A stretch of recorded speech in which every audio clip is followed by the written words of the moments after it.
اصل چیز یہ ہے کہ آپ نے رسول اللہ صلی اللہ علیہ وآلہ وسلم کا جب مبارک نام آئے گا آپ نے دروشی پڑھنا ہے صلی اللہ علیہ وآلہ وسلم.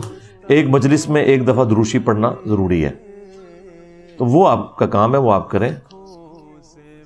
وہ جامع ترمذی میں حدیث ہے، مولا علی علیہ السلام کہتے ہیں کہ رسول اللہ نے فرمایا صلی اللہ علیہ وآلہ وسلم، وہ شخص کنجوس ہے، بخیل ہے کہ جس کے سامنے میرا ذکر ہو اور مجھ پر درود نہ پڑے. اللہم صلی علی محمد وعلی آل محمد. پھر ترمذی میں ایک حدیث ہے، اس کی پوری صحیح سند المستدرک للحاکم میں، کہ نبی علیہ السلام نے فرمایا کہ وہ شخص برباد ہو جائے، اور یہ حضرت جبرائیل نے حضور کو کہا تھا کہ آپ یوں دعا کریں کہ تباہ و برباد ہو جائے وہ شخص، اس کی ناک خاک آلود ہو، کہ جس کے سامنے آپ کا ذکر ہو اور وہ آپ پر درود نہ پڑے. اللہم صلی علی محمد وعلی آل محمد. ایک مجلس میں ایک دفعہ بھی پڑھ لیں تو وہ کافی ہے. ہر دفعہ پڑھے بہت اچھی بات ہے، صلی اللہ علیہ وآلہ وسلم یا اللہم صلی علی محمد وعلی آل محمد. پھر ایک اور حدیث ہے صحیح مسلم کے اندر کہ جو شخص بھی مجھ پر ایک دفعہ درود پڑھے گا اللہ تعالیٰ اس پہ 10 رحمتیں نازل فرمائے گا. اللہ کے محبوب صلی اللہ علیہ وآلہ وسلم نے فرمایا. اور سنن نسائی میں حدیث ہے کہ اللہ تعالیٰ اس پہ 10 رحمتیں نازل فرمائے گا، اسے 10 نیکیاں دے گا، اس کے 10 گناہ معاف کر دے گا، اور اس کے 10 درجات بھی بلند فرمائے گا.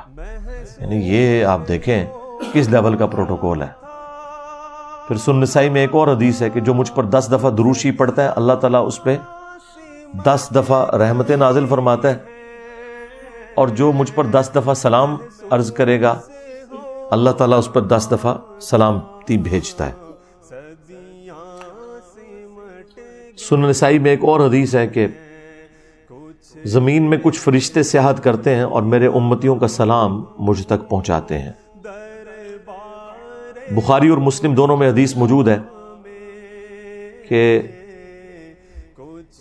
نبی صلی اللہ علیہ وآلہ وسلم نے صحابہ کرام کو جب تشہد تعلیم فرمایا تو اس میں آتا تھا السلام علینا وعلی عباد اللہ الصالحین. تو صحابہ کرام کہتے ہیں ہم نے خود سے اس کے ساتھ جوڑ لیا السلام علی جبرائیل، السلام علی میکائیل. تو رسول اللہ صلی اللہ علیہ وآلہ وسلم نے ہمیں منع فرما دیا. وہ جس طرح یہاں پہ بھی لوگ دعاؤں میں نہیں جوڑ لیتے وَقِنَا عَذَابَ الْقَبْرِ وَقِنَا عَذَابَ الْحَشْرِ. او اللہ دے بندے ہو، اے صحابہ نو نہیں حضور نے کرن دیتا ہے کام، تسی تے شاہی کوئی نہیں.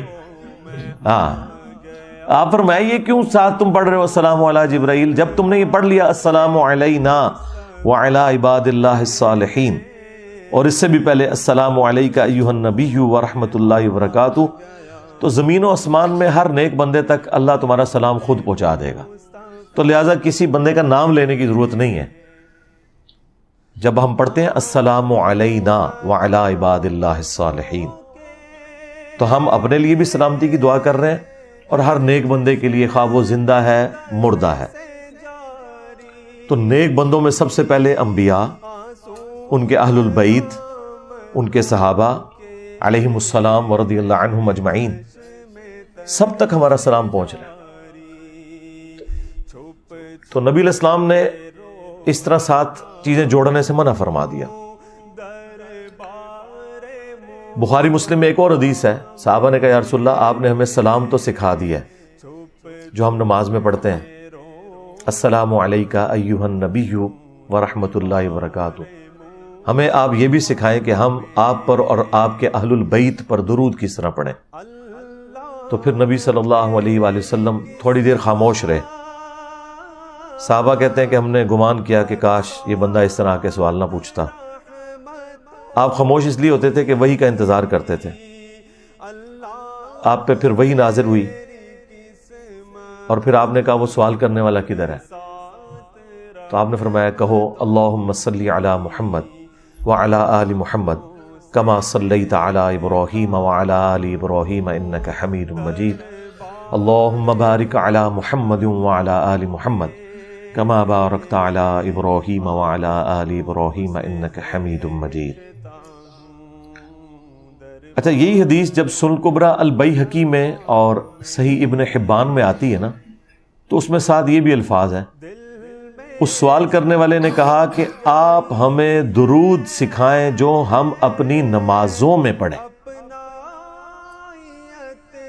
کیونکہ بعض لوگ کہتے ہیں یہ درود ابراہیمی والی جو حدیث ہے اس میں نماز کا ذکر نہیں ہے، تو نماز میں تو صرف تشہد ہی پڑھنا چاہیے، اور اس میں نبی الاسلام پہ درود السلام آ ہی جاتا ہے، السلام علیکہ ایھا النبی.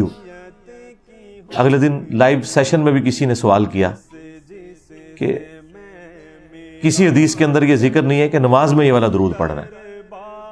تو پھر میں نے اس کو جواب دیا تھا کہ یہ حدیث جب سنن کبریٰ البیہقی میں اور صحیح ابن حبان میں ہے، اسی صحابی انصاری سے روایت ہے، اور اس میں الفاظ ہیں کہ وہ درود سکھائیں جو ہم اپنی نماز میں پڑھیں. تو پھر نبی الاسلام نے یہ درود تعلیم فرمایا.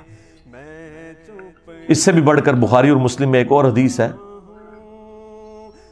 کہ جب یہ آیت درود نازل ہوئی، ان اللہ وملائکتہ یصلون علی النبی، تو صحابہ کرام نے عرض کیا اے اللہ کے رسول صلی اللہ علیہ وآلہ وسلم ہمیں درود شریف سکھائیں، اللہ نے حکم دیا. پھر آپ نے درود ابراہیمی سکھایا، اللہم صلی علی محمد وعلی آل محمد کما صلیت علی ابراہیم وعلی آل ابراہیم انک حمید مجید. تو یہ درود رسول اللہ نے خود سکھایا صلی اللہ علیہ وآلہ وسلم. درود ابراہیمی سے بعض لوگ چڑھتے ہیں اور کہتے ہیں یہ وہابیوں کا درود ہے، اس وجہ سے کہ وہ وہابی صرف اسی درود کے اوپر زور دیتے ہیں، حالانکہ اس کے علاوہ بھی درود شریف کے اور سیغے بھی ثابت ہیں. لیکن یہ درود شریف نبی صلی اللہ علیہ وآلہ وسلم کو بہت پسند ہے. میں نے درود شریف کے اوپر ایک تفصیلی مجلس آلموسٹ 4 گھنٹے کی ریکارڈ کروائی ہوئی ہے. درود شریف سے متعلق 50 سوالات، دنیا کا کوئی مسئلہ جو درود سے متعلق ہو، اختلافی ہو یا غیر اختلافی ہو، میں نے سب کچھ کور کیا. اس میں 8 سیغے میں نے درود کے بھی بتائے تھے. ایک یہ ہم نے یہ یہاں پہ اپنی اکیڈمی میں لکھ کے لگایا ہوا ہے نا، اللہم صلی علی محمد وعلی آل محمد، یہ والا جو درود شریف ہے، دکھائیں جی کیمرے میں ان کو. یہ درود بھی ہے. سنن نسائی میں حدیث موجود ہے، نبی صلی اللہ علیہ وآلہ وسلم نے یہ درود تعلیم فرمایا، اللہم صلی علی محمد وعلی آل محمد. درود ابراہیمی کا جو شروع والا ٹکڑا ہے یہ الگ سے خود پرفیکٹ درود ہے. اگر کوئی لمبا درود نہیں پڑھ سکتا صبح شام کے اذکار میں، صرف اتنا درود شریف پڑھ لے، یہ پرفیکٹ درود ہے.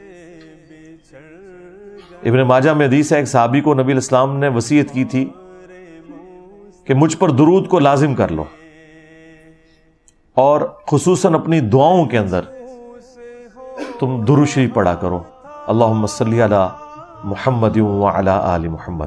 ابن ماجہ میں بھی، سنن نسائی کے اندر بھی حدیث شریف موجود ہے. درود شریف دعاؤں کی قبولیت کا ذریعہ ہے. جامع ترمذی میں اوپر تلے 2 احادیث ہیں، مشکات میں موجود ہیں. مشکات میں پورا چیپٹر ہے فضائل درود السلام پہ. ایک شخص آیا اور اس نے ڈائریکٹ دعا کرنی شروع کر دی. نبی الاسلام نے فرمایا سائل نے جلدی کی. تھوڑی دیر بعد ایک اور شخص آیا، اس نے پہلے اللہ کی حمد کی، پھر درود شریف پڑھا اور پھر دعا مانگی. اور اسپیسیفکلی جو ترمذی کی حدیث ہے وہ بتا رہی ہے کہ یہ نماز کا ذکر ہے. نماز کے اندر بلند آواز سے پڑھ رہا ہوگا تو نبی اسلام نے فرمایا سل تعطا، سل تعطا، مانگ تجھے دیا جائے گا، مانگ تجھے دیا جائے گا. اور دوسرا جو پہلے صحابی تھا جس نے بغیر اللہ کی حمد اور درود کے دعا مانگی، تو اس کو آپ نے بلا کے سمجھایا، فرمایا کہ پہلے اللہ کی حمد کرو، پھر درود شریف پڑھو اور پھر دعا مانگو. اور نماز کی ترتیب بھی آپ دیکھیں، آپ پہلے اللہ کی حمد بیان کرتے ہیں، التحیات للہ والصلوات والطیبات، پھر درود شریف پڑھتے ہیں، السلام علیک ایھا النبی ورحمۃ اللہ وبرکاتہ، پھر تشہد کے بعد الگ سے وہ درود ابراہیمی، اور پھر اینڈ پہ جا کے آپ دعائیں مانگتے ہیں. وہ تو بخاری مسلم میں الفاظ ہے کہ جب تم یہ تشہد پڑھ لو اس کے بعد جو چاہو اپنے رب سے مانگو. تو درود ابراہیمی پڑھنے کے بعد آپ نماز میں جو چاہیں اللہ سے مانگے. عربی زبان کے اندر جتنی سنت دعائیں ہیں وہ آپ مانگیں، قرآن میں احادیث میں جو آئی ہیں. اور سب سے کامل دعا تو وہ ربنا آتینا فی الدنیا حسنہ وفی الآخرۃ حسنۃ وقینا عذاب النار. پھر بخاری مسلم میں ایک اور دعا بھی آئی ہے کہ نبی علیہ السلام 4 چیزوں کے شر سے حکم دیتے تھے کہ ہر تشہد میں پناہ مانگو. اللہم انی اعوذ بک من عذاب جہنم ومن عذاب القبر ومن فتنة المحیا والممات ومن شر فتنة المسیح الدجال. یہ دعا مانگیں اور جتنی دعائیں آپ کو یاد ہیں وہ مانگیں. وہ دعاؤں کی قبولیت کی جگہ ہے. ایک اور حدیث ہے صحیح مسلم کے اندر کہ سجدے میں انسان اپنے رب کے سب سے زیادہ قریب ہوتا ہے, لہذا سجدے میں خوب دعائیں مانگو. تو سجدے میں بھی آپ دعائیں مانگیں, اس کا اہتمام کریں. تو یہ درود شریف کا ٹاپک تو بڑا لمبا ہے, اس میں آپ میری وہ مجلس دیکھ لیں درود شریف سے متعلق 50 سوالات, اور ایک اور ویڈیو ریکارڈ ہوئی تھی نماز جمعہ کے بعد صلاۃ و سلام پڑھنا, وہ بھی کمال کی ویڈیو ہے. درود شریف سے متعلق کافی ساری چیزیں اس میں نے کور کی ہیں, بدعت سے متعلق کور کی ہیں.